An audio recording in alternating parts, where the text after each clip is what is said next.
যশোরের কেশবপুরে জন্মদাত্রী মাকে বটি দিয়ে কুপিয়ে হত্যার অভিযোগ উঠেছে খোদ মেয়ের বিরুদ্ধে। মঙ্গলবার দুপুরে কেশবপুর পৌরসভার সাহাপাড়া এলাকা থেকে ৭৫ বয়সী বৃদ্ধা গৌরী রানীর রক্তাক্ত মরদেহ উদ্ধার করেছে পুলিশ। এ ঘটনায় অভিযুক্ত মেয়ে দীপ্তি অধিকারীকে আটক করা হয়েছে। স্থানীয় ও পারিবারিক সূত্রে জানা গেছে, নিহত গৌরী রানী সাহাপাড়া এলাকার প্রয়াত কালীপদ অধিকারীর স্ত্রী। অভিযুক্ত মেয়ে দীপ্তির শ্বশুরবাড়ি মনিরামপুর উপজেলা হলেও স্বামীর মৃত্যুর পর থেকে তিনি মাঝে মধ্যেই মানসিক ভারসাম্য হারিয়ে ফেলতেন।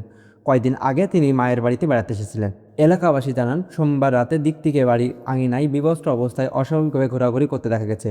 ধারণা করা হচ্ছে, গভীর রাতের কোনো এক সময় তরকারি কাটার বটি দিয়ে তিনি মায়ের গলায় ও মাথার পিছনে উপর্যুপরি আঘাত করেন। অতিরিক্ত রক্তক্ষরণেই ঘটনাস্থলে মৃত্যু হয় বৃদ্ধা গৌরী রানীর। মঙ্গলবার সকালে দীপ্তিকে নিতে আসে স্বজনরা। দোতলায় গিয়ে গৌরী রানীকে রক্তাক্ত অবস্থায় পড়ে থাকতে দেখেন। পাশেই বাথরুমে বিবস্ত্র অবস্থায় ছিলেন দীপ্তি। খবর পেয়ে কেশবপুর থানা পুলিশ ঘটনাস্থলে পৌঁছে হত্যাকাণ্ডে ব্যবহৃত ভাঙা বটি জব্দ করে এবং অভিযুক্তকে হেফাজতে নেয়। কেশবপুর থানার পরিদর্শক শহীদুল ইসলাম জানিয়েছেন, মরদেহ উদ্ধার করে ময়নাতদন্তের জন্য পাঠানো হয়েছে। অভিযুক্ত নারীকে আটক করা হয়েছে এবং এ ঘটনায় আইনগত ব্যবস্থা গ্রহণের প্রক্রিয়া চলছে।